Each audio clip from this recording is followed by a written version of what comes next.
Hi, Dr. Avinash here. The last video was about the general characteristics of sympathomimetic drugs. This video, we are going to become very much more specific. We are going to talk about drugs, their uses, and side effects. What is the first drug we are describing? It's dopamine. Actually, it works on dopaminergic receptors, D1 and D2 receptor, but it also has adrenergic beta 1 plus weak alpha agonistic action. Now, we really did not study the D1 receptors and the D2 receptors, so it's okay to get a little bothered by it, but don't worry, it's very easy. D1 receptors are present on the renal and the mesenteric. Mesenteric is the intestinal blood vessels. They are very sensitive to dopamine. So when you give IV dopamine, the dopamine dilates this blood vessel. What will happen where blood vessels of the kidneys dilate? The GFR will increase, right? And not only that, more blood going to the kidney is equal to more sodium getting out of the body, right? Better filtration, right? So that is called as dopamine exerts natriuretic effect. Okay, not only via increasing GFR but by acting on the D1 receptors and the proximal tubular cells. In moderately high doses, they will produce a positive ionotropic action. This is because of beta 1 and D1 action. Plus, D1 receptors also cause release of noradrenaline. So, ionotropic action increases, but the chronotropic effect is hardly any. Because of alpha action, there's vasoconstriction, but only at large doses. At what we give, at the dose at what we give, it only raises cardiac output and systolic blood pressure with little effect on diastolic blood pressure. Okay. Apart from that, dopamine really does not work that great on the brain because it does not penetrate the blood-brain barrier. So why are we studying this? Because of this particular action. So you can use it for cardiogenic or septic shock and in acute heart failure, wherein we want to increase the blood pressure and urine flow. And how do you get this action? By IV infusion of dopamine. And how much will you give? Monitor the blood pressure and the rate of urine formation. Till the time the blood pressure and urine formation is at a level that you want, continue. Then you can stop. There is a derivative of dopamine called as dobutamine. Okay, it does not work on D1 or D2 receptor. It's not a D1 D2 receptor agonist. It acts on beta adrenergic receptor and weakly on alpha receptors. So the dose at which we give, it increases cardiac contractions and cardiac output without change in peripheral resistance or blood pressure because beta action, right? So it's good compared to isoprenaline. The increase in heart rate is also less marked. Now, why do you want this particular property in any drug? See, if the heart rate increases, the oxygen consumption increases, and you don't want to give too much oxygen to the heart. Otherwise, you do not want to increase the demand of oxygen by the heart, if I have to put it correctly. Why do you not want the demand of oxygen to increase? Simple. If the demand is high, but the supply of oxygen is limited, then the heart will show infarction, right? So, based on these actions, it can be considered as a selective beta 1 agonist. So we use it as an ionotropic agent in pump failure. So whenever there is myocardial infarction or a cardiac surgery or severe congestive cardiac failure, then you can give dobutamine. The next drug that you have to study properly is amphetamine. They are synthetic compounds which have properties similar to ephedrine. They are orally active and they have long duration of action. They exert CNS stimulant and weaker cardiovascular actions. Okay, amphetamines has many sub-drugs. The best one is dextroamphetamine and methamphetamine. Simple.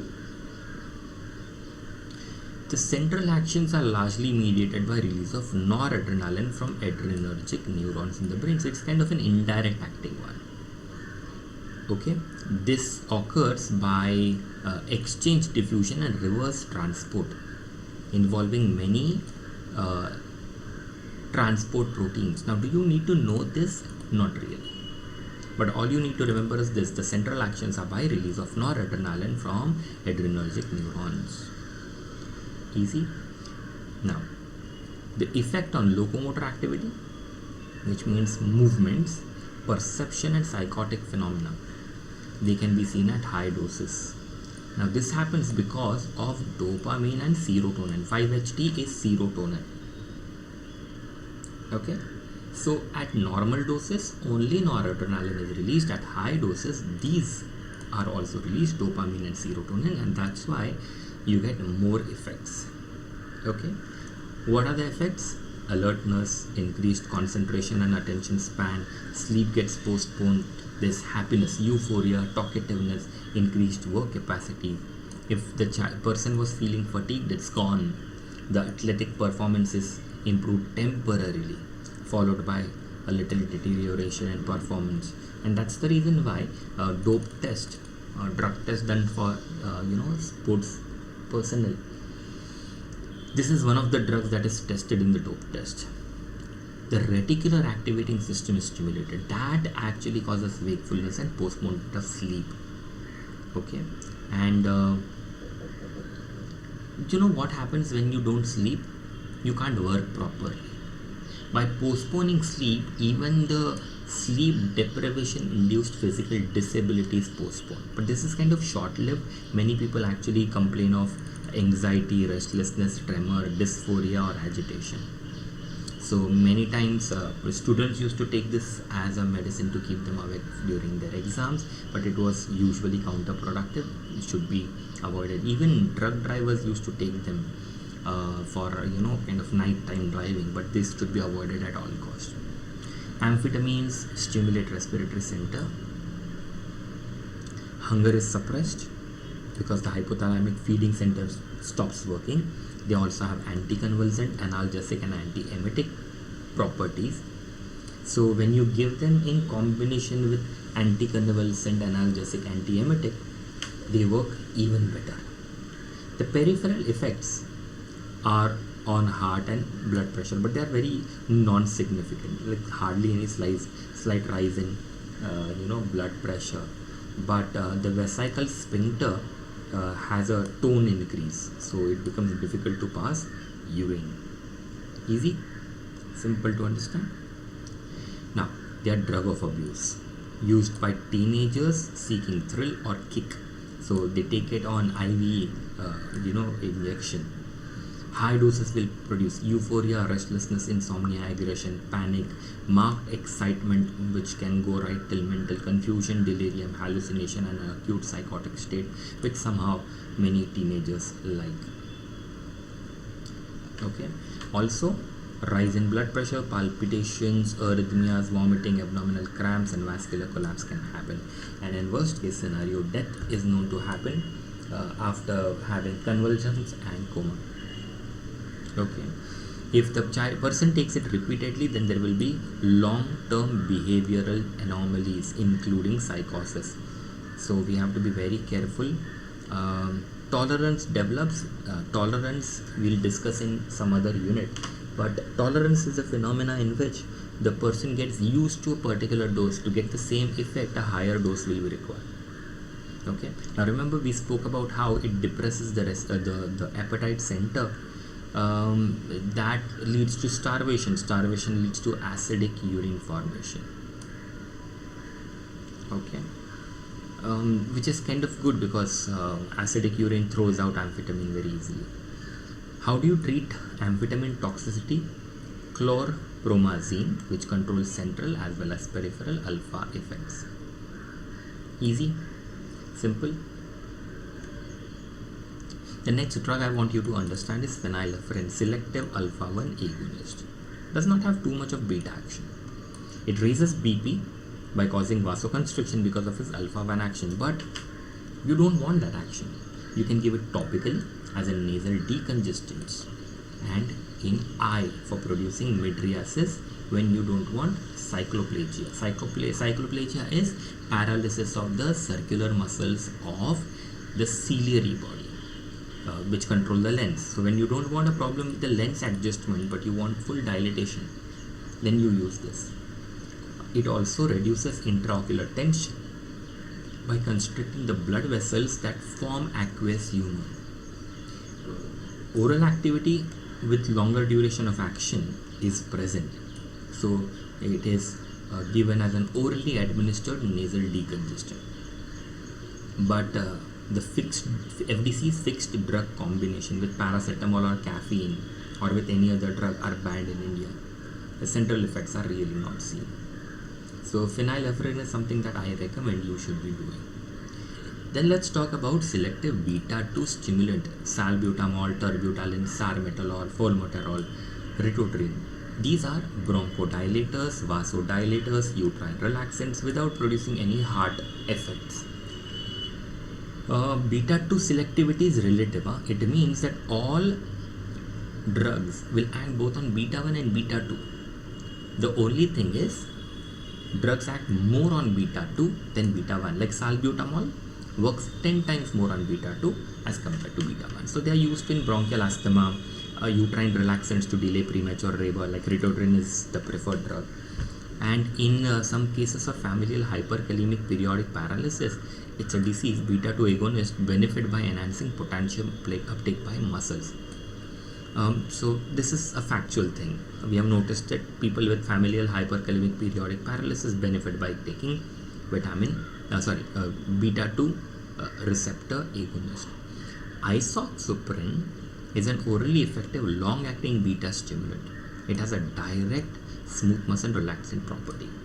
So we have used it in uterine relaxation for threatened abortions, even in dysmenorrhea, but the efficacy is not that great. It's also indicated in peripheral vascular diseases, but it's not really that great. We have already spoken about how alpha agonist on topical application will produce vasoconstriction in the nasal mucosa, and because of that, the mucus production will decrease almost instantly. So nafazolin, xylometazoline, oxymetazoline, there's alpha-2 receptor agonists. They have a longer duration of action as compared to ephedrine, and that's the reason why they are available as that Nazivion and all. Many of them cause an initial stinging sensation. Don't give it for too long, otherwise the mucosa will become impaired. Atropic rhinitis can happen, anosmia can develop because of persistent vasoconstriction, so don't recommend it for too long. If you give too much of these drugs, if the patient uses too much of this drug, then it can enter into the bloodstream and cause CNS depression and rise in blood pressure. So be very, very careful, especially in hypertensives and those receiving an inhibitor called as MAO, monoamine oxidase inhibitor. Rest of the things are really not that important because they are not really approved for use. Like anorextics are not approved for use. So let's talk about therapeutic uses. Where can we use it? Simple. Shock. See, shock can be because of many things. Hemorrhagic shock, volume depletion shock, cardiogenic shock, neurogenic shock, septic shock. It's kind of an emergency, right? So the first thing that you do is restore and maintain BP so that the vital organs continue to get enough oxygen. So how do you do that? Volume replacement and finding the cause and treating the cause are the primary thing. But sometimes, giving too much fluid is bad, especially in cardiogenic shock. So what you do? You give continuously monitored IV infusion of sympathomimetic drugs such as mephentermine, phenylephrine or noradrenaline. Okay, it will elevate very low blood pressure, maintain brain blood circulation. Clear? The risk is that while raising the blood pressure, they might cause so much vasoconstriction that perfusion to other organs may decrease. So you have to be careful. Okay. How to use it is tricky because they increase workload of the heart also. So dopamine increases contractility without causing tachycardia. So that's a preferred one. It improves blood flow to the kidney also, so that's good. Even better is dobutamine. Adrenaline is the drug of choice in anaphylactic shock. Okay, it raises BP, it counteracts bronchospasm and laryngeal edema, but not for cardiogenic shock and all. So actually, the way in which adrenaline works, like literally within seconds, adrenaline is a life-saving drug in all anaphylactic shocks. Hypotension because of anesthesia, drug overdose, or neurogenic shock is because of decrease in sympathetic tone. So you have to give fluid infusion, leg elevation, oxygen, and then you can try sympathomimetic drug, right? The second reason, vascular reason, is postural hypotension. Okay, why does postural hypotension happen? Autonomic neuropathy. Who gets autonomic neuropathy? Diabetic people and elderly people. Simple.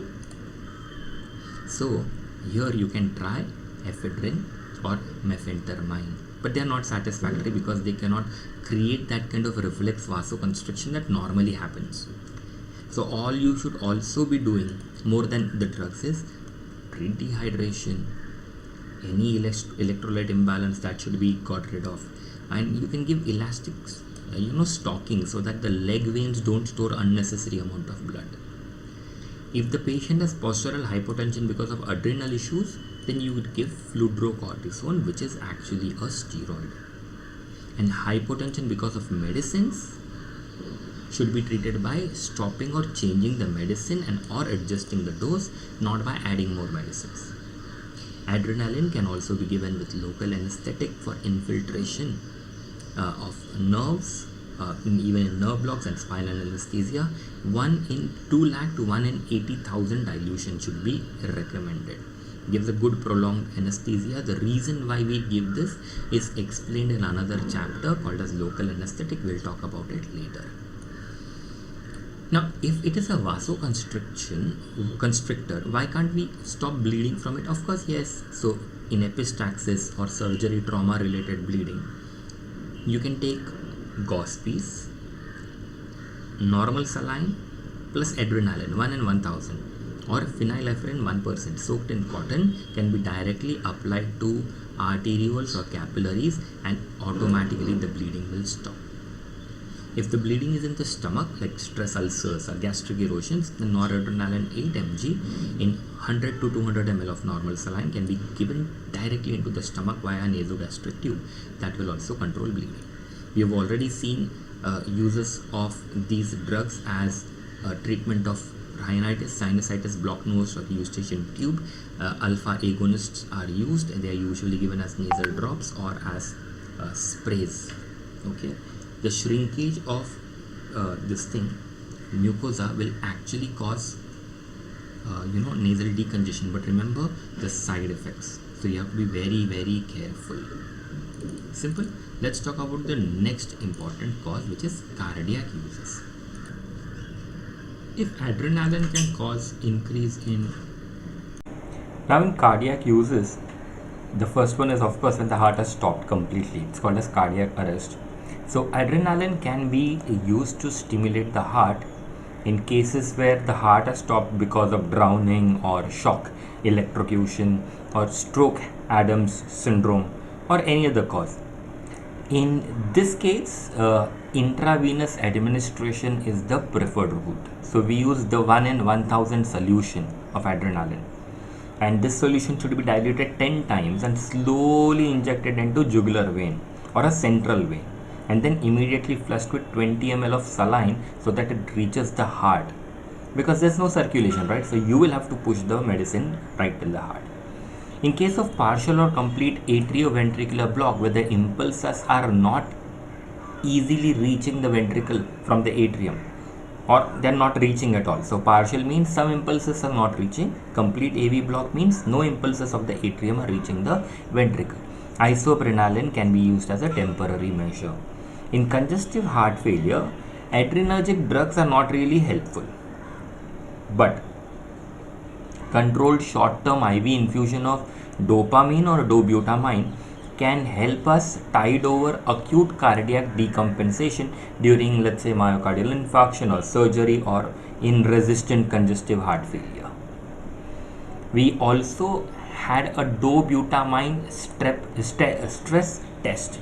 This was to be done in patients who were unable to perform physical exercise, like somebody who had osteoarthritis or elderly patient, and we wanted to do cardiac stress testing to expose the ischemic area of myocardium.